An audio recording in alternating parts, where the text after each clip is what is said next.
Welcome. You're watching Meet the Candidates on BCTV. I am your host, Olga Peters, and my guest is candidate Sara Coffey. She's running for Windham 1 seat, which represents Guilford and Vernon. Welcome, Sara. Thank you so much for having me here. I'm glad you can be here. It was fun. So Sara and I, for the audience education, we actually bumped into each other at the Guilford store the other day and had a long conversation about rural communities and the creative economy. But I noticed that too on your website. There is a lot of talk about rural communities and economic development in rural communities. Is that sort of what drove you to run now?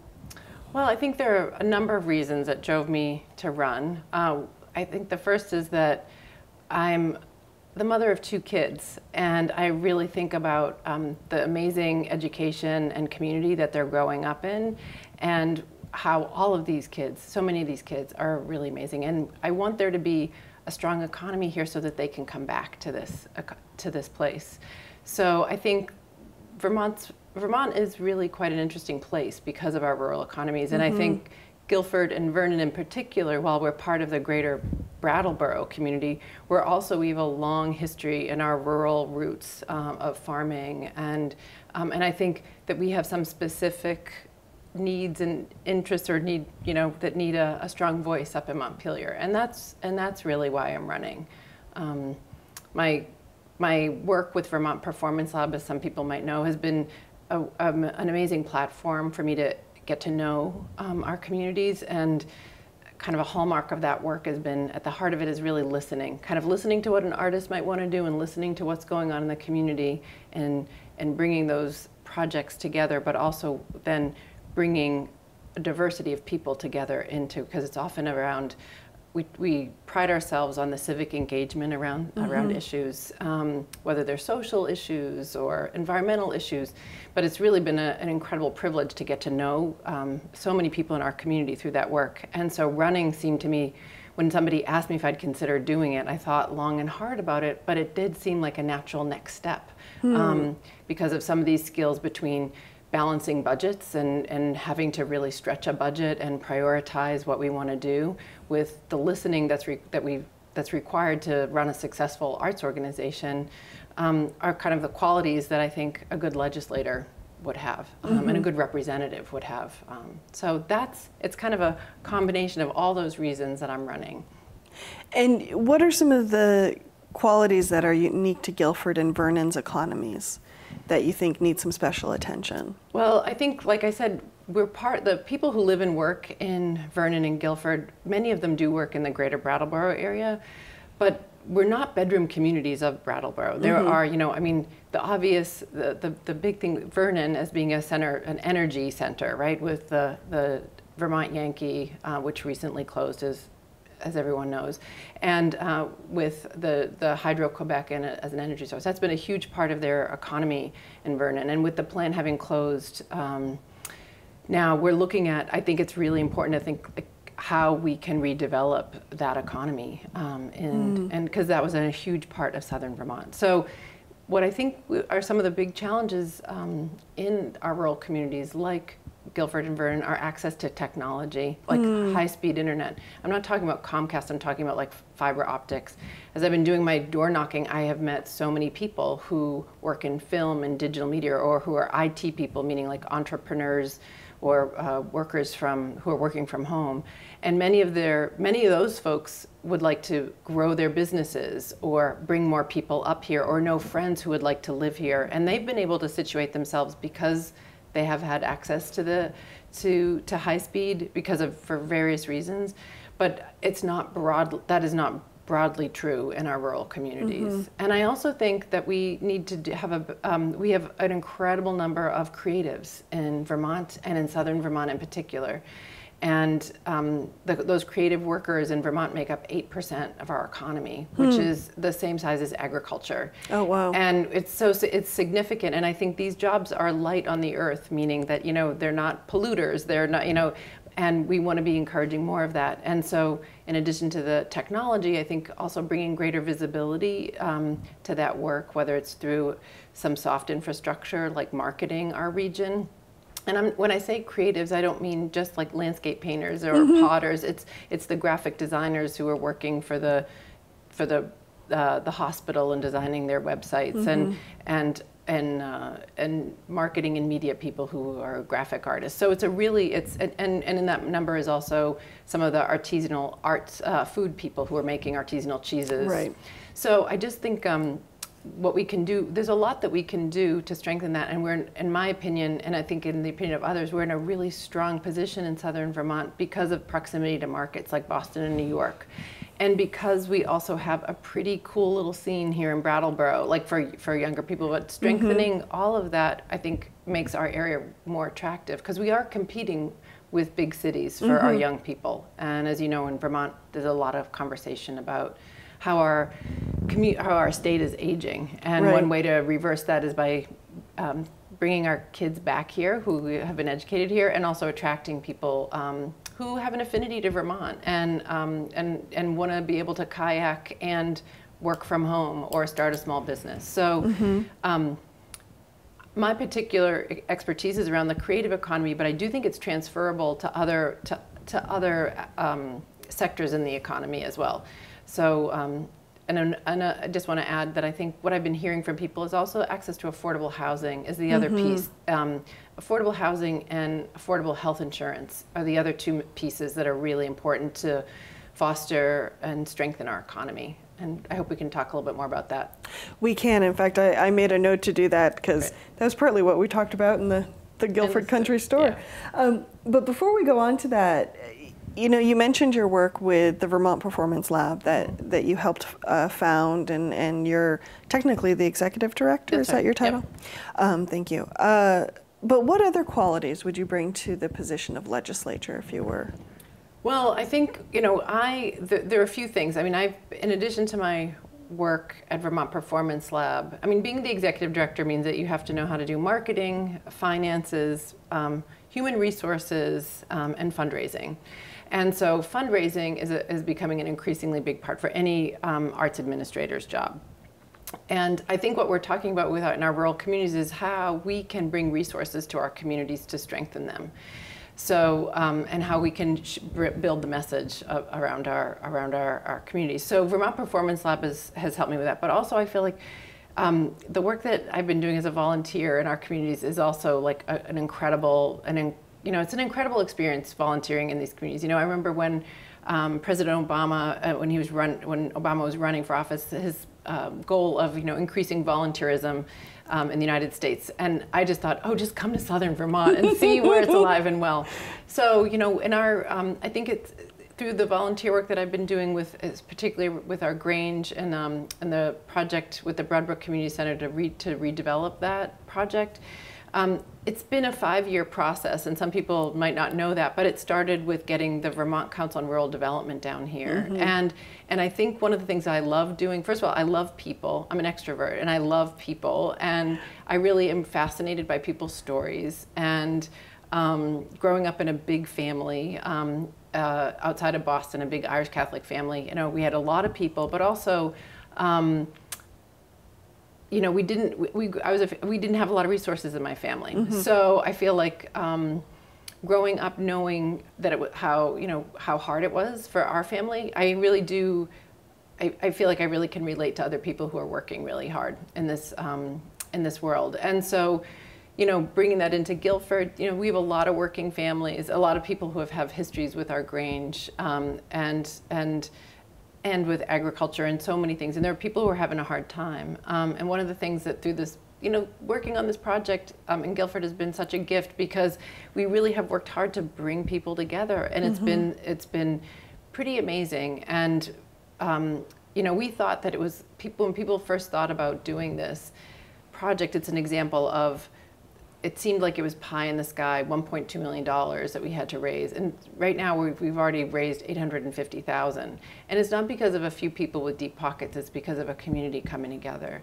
And so I feel like that's a version of community organizing that I do, and it's and something that I really enjoy doing. And I do think that if you're a good representative, you are like constantly, you know, trying to communicate with your constituents, listen, organize, having your feelers out and really be able to listen and pull people together and be responsive to them. So I think it's a combination of what I've done at Vermont Performance Lab and my work in the community. And then the other piece is that I've raised 2 kids here. And so I know a lot of families, I know a lot of teachers, but I've had the experience of that and what that is like. And then we've also, my husband, Davis, started a small business. And that's another perspective that I have, because I helped him start that in the beginning. And so could see from the perspective of what are some of the opportunities and challenges of running, starting and running a small business here in Southern Vermont. So it's kind of all of those things that I feel add to my experience that I hope to bring to Montpelier. Now, you do have an opponent in this race. His name is Patrick Gilligan. He's running on the GOP ticket. How do you feel you two are different, and how do you feel you're similar? Well, I think there are a couple of things that I could say that, Patrick ran a write-in campaign, and so he's a new opponent. And I have to admit, I don't know that much about him, beyond that he went to Brattleboro Union High School and ran track and graduated from Castleton University here in Vermont, and ran a debate, started the Republican club at school. We have not had an opportunity to have a debate or a conversation.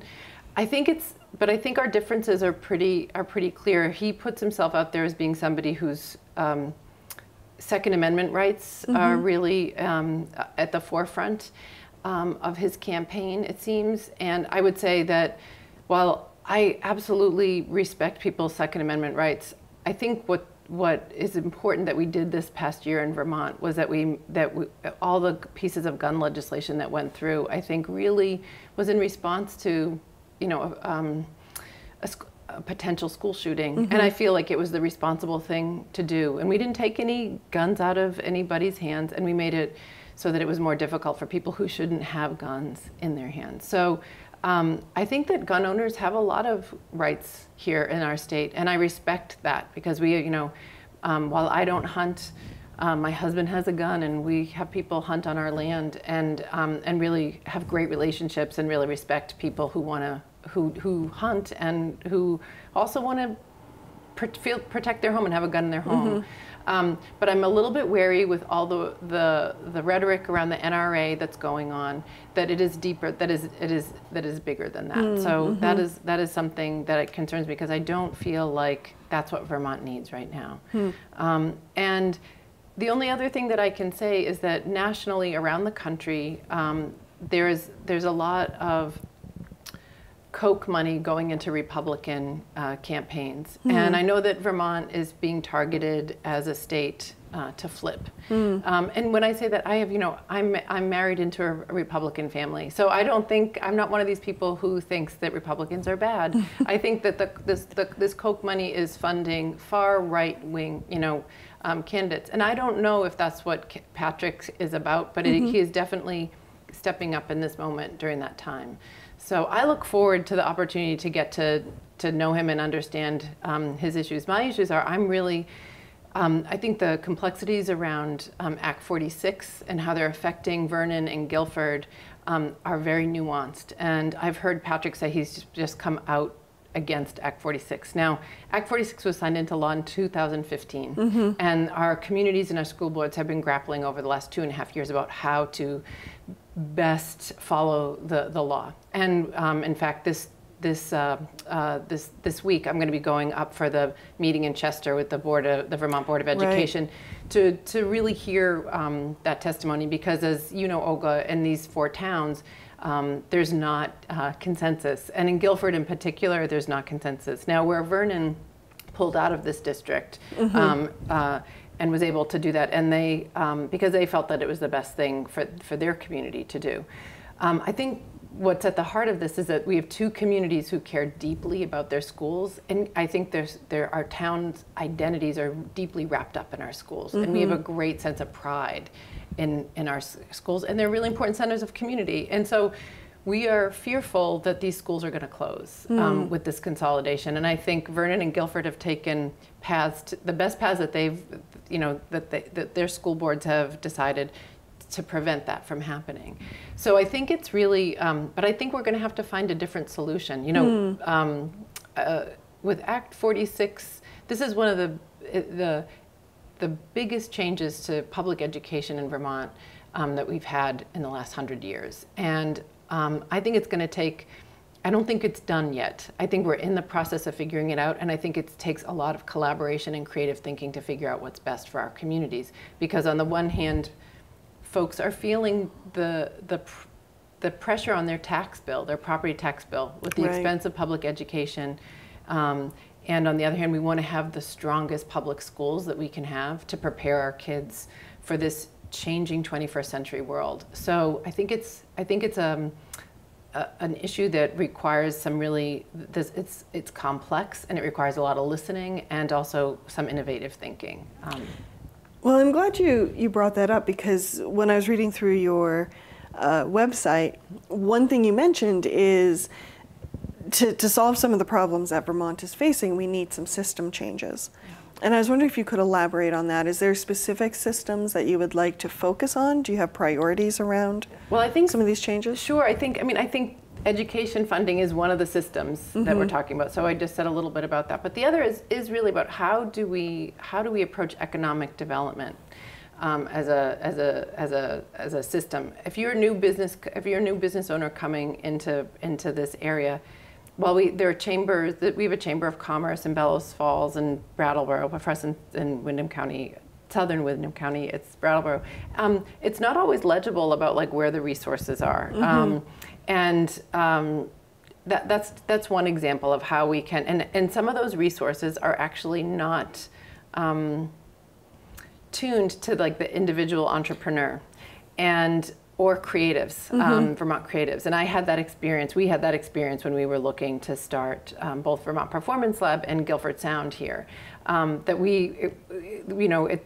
the systems were often kind of based around kind of more traditional, 1950s style, Main Street. And that's what Greater Brattleboro has been. But it's really changing, and we know that. And so how to make, and I do see a retooling going on with the BDCC to be more of a broadly more southern Vermont, and how I think we need to be working smarter and better, and how BDCC can interface and interrelate with these small communities like Vernon and Guilford, and how they can help business owners there. That's just an example.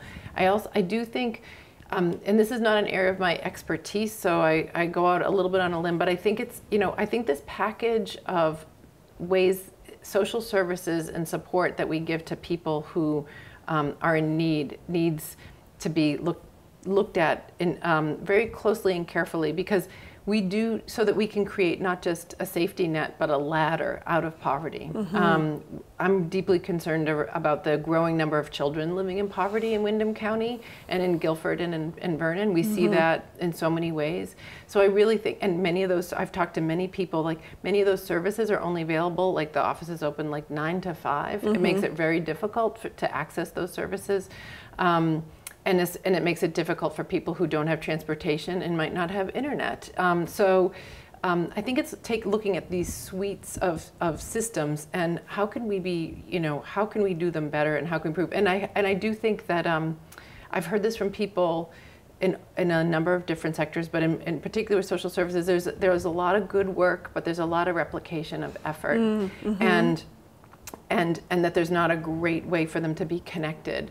And sometimes I found this to be true, is bringing greater visibility to what's available. Sometimes, can make that even that light touch can make the systems work better. And the beautiful thing about Vermont is that we're small, and sometimes that's cited as a challenge, but I see it as a great asset that we have much more adaptability and flexibility in that way, and we can know each other. So.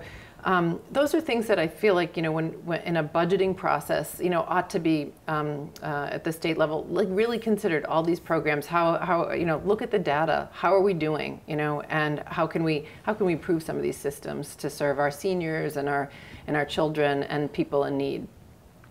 Now, one of the things you and I talked about before is that, and you touched on a little bit when you were talking about kind of 1950s structures, that so many Vermonters cobble together multiple jobs, and yet we have like a healthcare system, Green Mountain Cares, where you have to call up and constantly tell them if your income is changing. Well, as an entrepreneur, you could make $3,000 one month, but then not have clients for the next 3 months. And how do you work with these kind of concrete systems like Vermont Health Connect or the Green Mountain Care with a flexible workforce? Have you been ever able to give thought to anything like how to marry those things? I think it's incredibly important that we address this. I think it's incredibly complex, and I think there have been a lot of smart people who've been trying to figure this out. And I think that with what's going on in Washington D.C. with the Affordable Care Act, it's a real challenge to figure this out because the economy of scale that we have in Vermont makes it a challenge. I think it's amazing. You're not the only one. Like, there's so many people I know and some people I've been talking to who are cobbling it together, who are cobbling their jobs together. And what that means is that there's nobody paying for their health insurance. Mm-hmm. Or their 401k. Or their 401k. Or their social leave, security.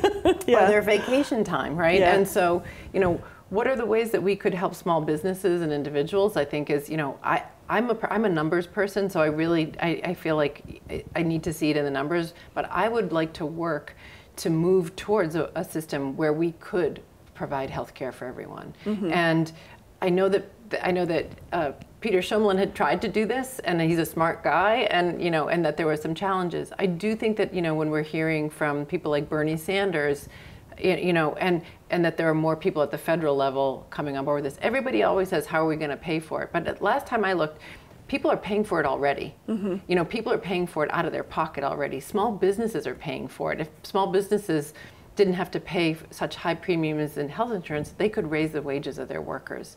And I think that in a small business, there is so much incentive to do that because you want to hold on to good people. Mm-hmm. You want to take care of your employees. Small businesses want to do that, and we want to be able to attract employees. And I've heard that the cost of healthcare is one of the primary factors of people not moving to Vermont. Hmm. And and wages, and the ability to get a full-time job.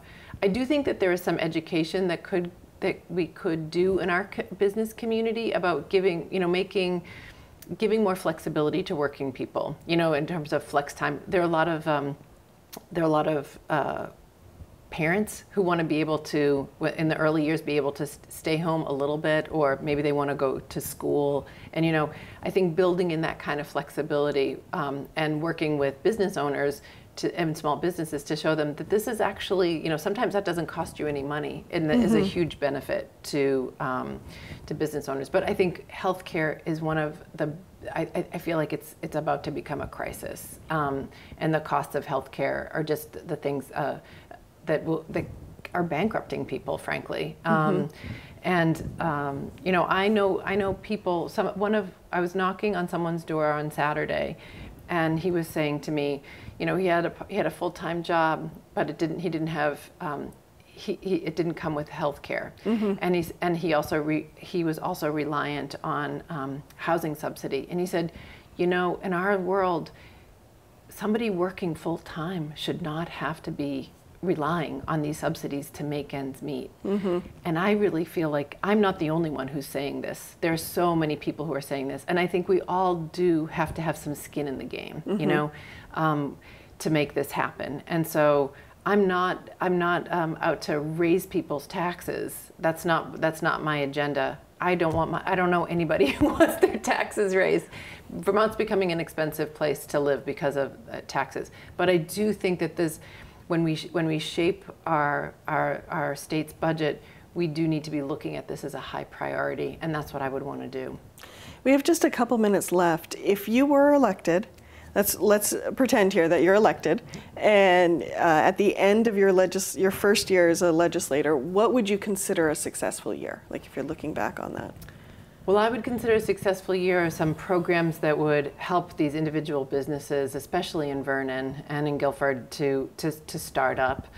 I'd like to have a program that really spells out what the rural economy looks like, and especially with regard to a clean energy future for southern Vermont.